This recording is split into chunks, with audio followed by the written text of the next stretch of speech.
51। आज हम Indian constitution में पार्ट 3 फंडामेंटल राइट्स के इम्पोर्टेंट क्वेश्चंस को कवर करेंगे, जिसमें पहला क्वेश्चन है fundamental rights are contain in which part of the constitution of India. यानी कि फंडामेंटल राइट्स इंडियन कॉन्स्टिट्यूशन के किस पार्ट में कंटेन करता है, वो है option number A part 3। Option is correct है ना, ए ऑप्शन इज करेक्ट, क्योंकि पार्ट 2 में क्या है, सिटीजनशिप है। ठीक है, पार्ट 4 में क्या है आपका, वो फंडामेंटल ड्यूटीज दी गई हैं। ठीक है, फिर पार्ट जो 5 है वो आपका एग्जीक्यूटिव से डील करता है। ठीक है, question number 2, under which article the definition of state includes the government and parliament of India, government and legislative of state and all local authorities in the territory of India.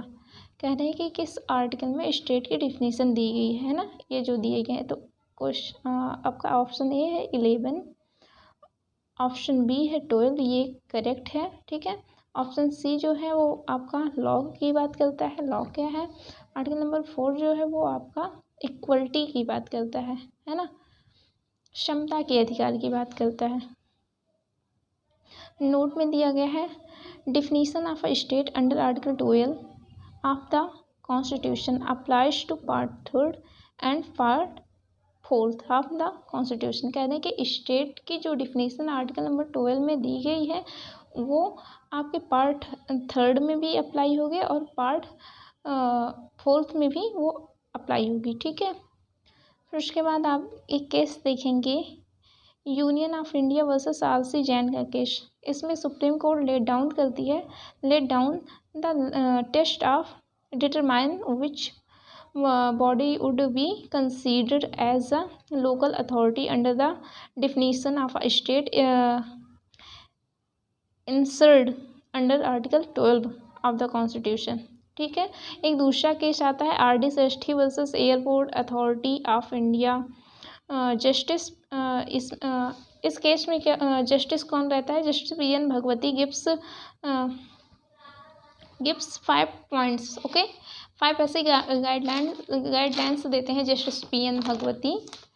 ठीक है, gives 5 point test. This is a test to determine whether a body is an agency और instrumentality of the state and goes as follow. ठीक है, पहला क्या है, financial resources of the state where state is the chief funding source, है ना। Example देखते हैं, the entire share capital is held by the government. ठीक है, फिर दूसरा पॉइंट जो आता है, deep and pervasive control of state. Okay, third point क्या है, the functional characters being government in its essence, meaning thereby that its functions have public importance or are of a government character।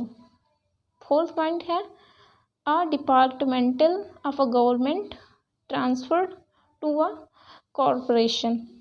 जो fifth point रहा वो enjoy monopoly status which state conferred or is protected by it. Okay, फिर उसके बाद आता है आपका question number 3, under which of the following articles laws inconsistent or abridging fundamental rights are declared void. कह रहे हैं कि under which of the following articles law जो है इनकंसिस्टेंट हो जाते हैं, एवरेज करते हैं फंडामेंटल राइट्स का, तो वो वाइड कहलाएंगे। तो वो आर्टिकल नंबर 12 में क्या दिया गया, स्टेट की बात की गई। 14 में क्या है, समता के अधिकार इक्वलिटी की बात की गई। आपका है आर्टिकल नंबर 13, इसका ऑप्शन क्या होगा, option number C is correct. ठीक है, आर्टिकल नंबर 13 में बात की गई है। ओके, नेक्स्ट क्वेश्चन है आपका, the objective of article 13 of the constitution of India is to be क्या, option A is correct, secure and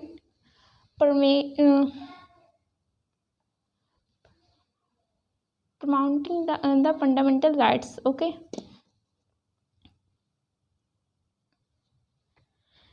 देखिए क्वेश्चन नंबर 5 जो है, according to the article 13 clause 3 of the constitution of India, law includes, कह रही कि law में क्या क्या कौन कौन से टर्म आ रहे हैं। तो option A is correct, any ordinance, ordinance भी आता है, ऑर्डर भी आ रहा है, बाय लॉज भी आ रहे हैं, ठीक है। Regulations, notifications, customs or usages having in the territory of India the of India, the force of law.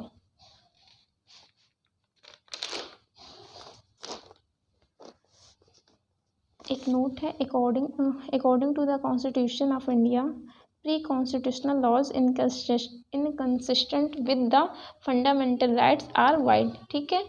जो प्री कॉन्स्टिट्यूशनल लॉज हैं वो अगर एफआर से इनकंसिस्टेंट होते हैं तो वो क्या होंगे, वाइड होंगे। क्वेश्चन नंबर 6 है, the doctrine of eclipse is in regard to article, है ना।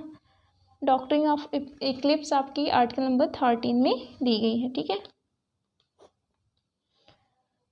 एक नोट है, article number 13 of the Indian constitution provides for power of a judicial review of a legislature functions, okay.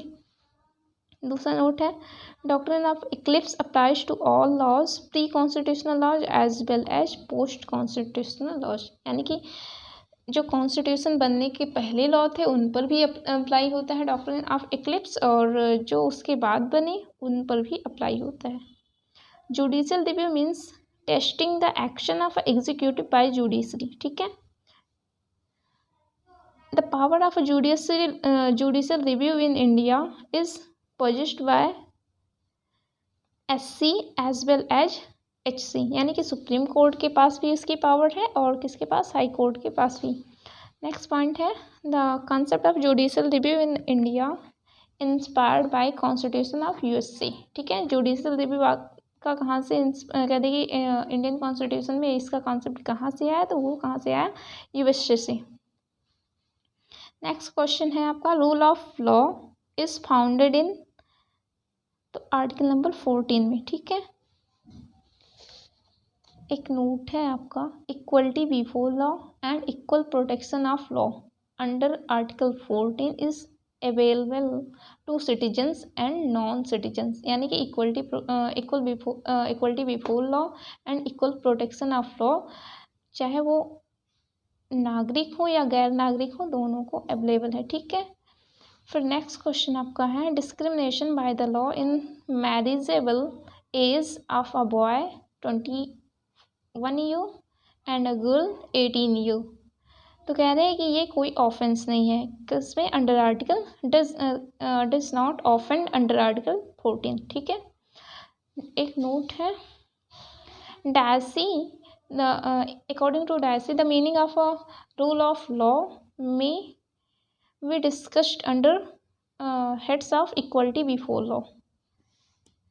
Next point, equal protection of laws in article 14 has been taken from the American Constitution, ठीक है। equal protection of laws कहाँ से लिए गए हैं, तो American constitution से लिए गए हैं। Okay, thanks for watching.